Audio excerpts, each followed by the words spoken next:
that she's made in the past. Right, exactly. So for a long time, the UN rep, Pramila Patten, put out this story that Russian soldiers were using Viagra to rape women as a military tactic.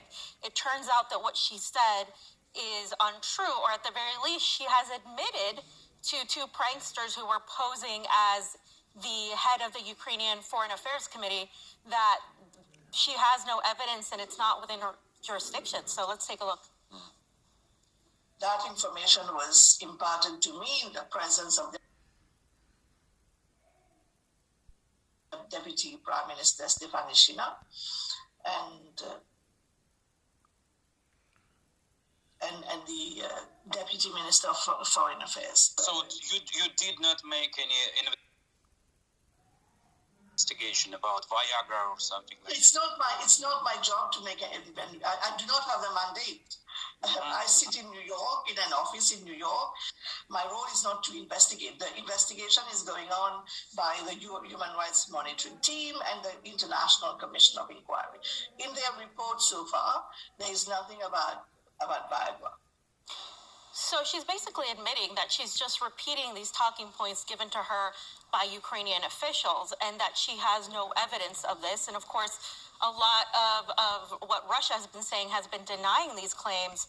But I mean, her saying it's not her job, it's almost like she's washing her hands out of all of this, right? So why do you need to say such things that sound so repulsive and so far-fetched from reality and, you know, like complete BS? Well, they want to malign Russia. They want to undermine Russia. They want the public to negatively perceive Russia in that sort of strategy that helps the West. It's always so difficult, Fiorella, to get the truth when you've got a conflict happening in Ukraine, for example, and the fog of war, as they say. But what bothers me so much about this story, and you can go back to, like, for example, the bombing of Zaporozhye nuclear power plant or the Nord Stream pipelines as well, you always have a certain narrative blaming a certain standard offender. And the problem, as far as I'm concerned, Fiorella, is by the time the truth actually comes out, the official narrative has already seeped into the public consciousness. Now, this is not the first time that claims in the war have been called out. I mean, for example, if I remember correctly, there was one Ukrainian official, Ludmila Denisova, who was even fired, wasn't she, for making similar or more outrageous claims, was it? Or...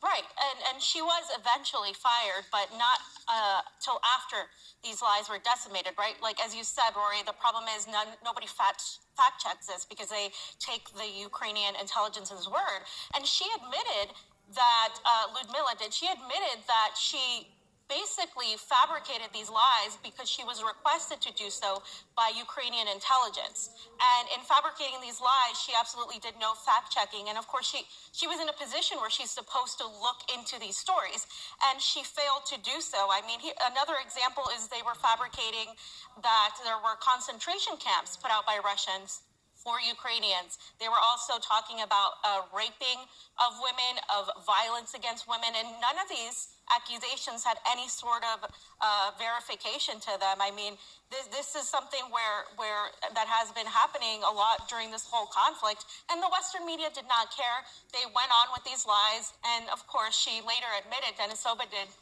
that she was spreading this fake news. And it's funny because she was also pranked by these same people. So let's take a look at what they actually got out of her. They told me, can you write that there's a prison at the Zaporozhye nuclear plant? Because official media sources are supposed to say this. The ombudsman didn't want to say it. He only says what the president's office tells him to. But I'm being asked to say this by the authorities, by intelligence services.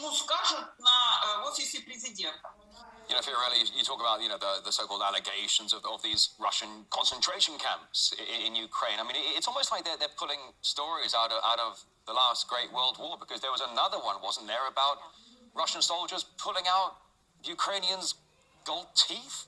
Yeah, you can see how these stories are extremely random and exaggerated. That story was also debunked. There was no evidence, but of course Western media went on to report it as if it was fact, and it was debunked by these German journalists. Let's take a look at what they said. Stammen diese Zähne von... These crowns have come from dead people? My God, no. They come from people I have treated all those years. I took these teeth out because they were bad. Over the course of 30 years, I have removed tens of thousands of teeth. This is just a fraction of them.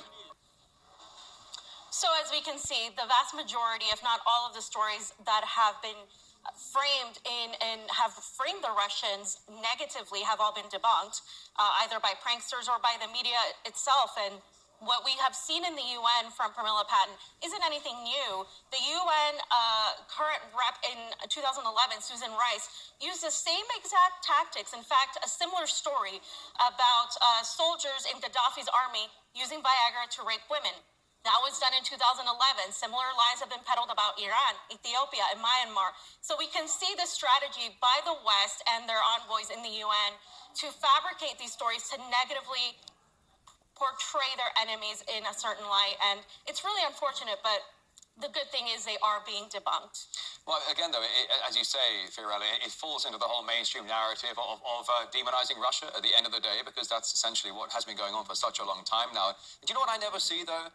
When the truth does come out, Fiorella, about any list of these stories we talk about here at RT, I never see any retractions in the Western media. I never see them saying, oh, we had erroneous information, let's clear that up. They just let it go. They don't want to have the other side come out, do they? No, zero retractions. So. Well, I appreciate your work on